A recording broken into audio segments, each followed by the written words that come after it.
বরগুনার বহুল আলোচিত রিফাত শরীফ হত্যা মামলার ৭ বছর পূর্ণ হলো আজ।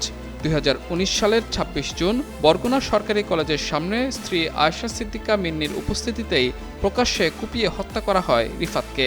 আলোচিত ওই মামলায় পরবর্তীতে স্ত্রী মিন্নি সহ কয়েকজনকে মৃত্যুদণ্ড দেন আদালত। বর্তমানে তিনি বরিশাল কেন্দ্রীয় কারাগারের কন্ডেম সেলে রয়েছেন।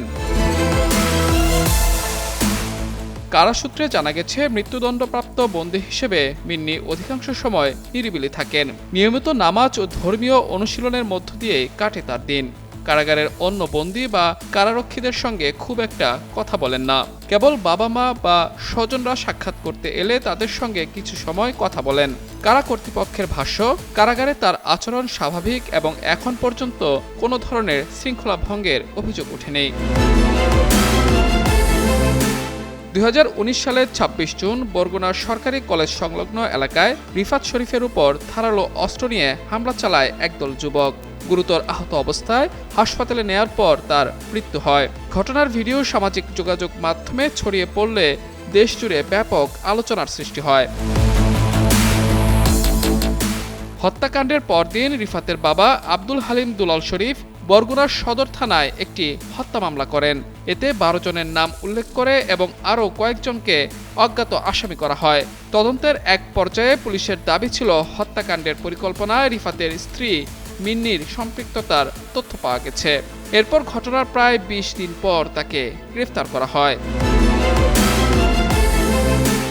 তদন্ত শেষে ২০১৯ সালের ১ অক্টোবর পুলিশ আদালতে অভিযোগপত্র জমা দেয়। এতে মোট ২৪ জনকে অভিযুক্ত করা হয়।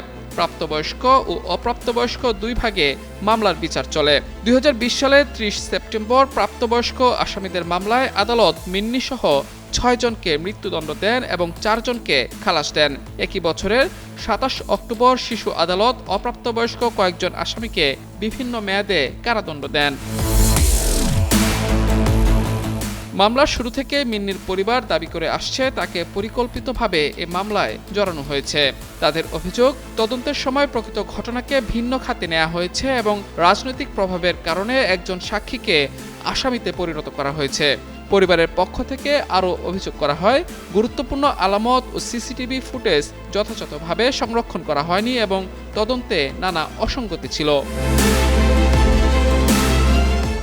মিন্নির বাবা মোজাম্মেল হোসেন কিশোর গণমাধ্যমের কাছে বরাবরই একই অভিযোগ করেছেন। তিনি বলেন, মিন্নি তার স্বামীকে হাজারো মানুষের সামনে বাঁচানোর আপ্রাণ চেষ্টা করেছে, কিন্তু সে ব্যর্থ হয়। শেষ পর্যন্ত সে খুনি হয়ে গেল শুধু শম্ভুতার কারণে। তিনি এমন একটি পরিকল্পনা এখানে করেন তার ছেলেকে বাঁচানোর জন্য। তার ছেলে হলো বরগুনার মাদক সম্রাট। সে মাদকের ডিলার এবং এই নয়ন বন্ড থেকে শুরু করে বরগুনার যত মাদকাসক্ত মানুষ ও যুব সমাজ সবই তাদের নিয়ন্ত্রণে ছিল। কিশোর গ্যাং, বন্ড বাহিনী, আওয়ামী লীগের এমপি ধীরেন্দ্র দেবনাথ শম্ভুর ছেলে সুনাম দেবনাথের ছত্রছায়ায় গড়ে ওঠে। বন্ড বাহিনীর মাদকের ব্যবসা চালাতো সুনাম। তাকে বাঁচাতেই শম্ভু মিন্নিকে ফাঁসিয়েছেন বলে দাবি মিন্নির বাবার। মাহমুদুর রহমান, যুগান্তর নিউজ।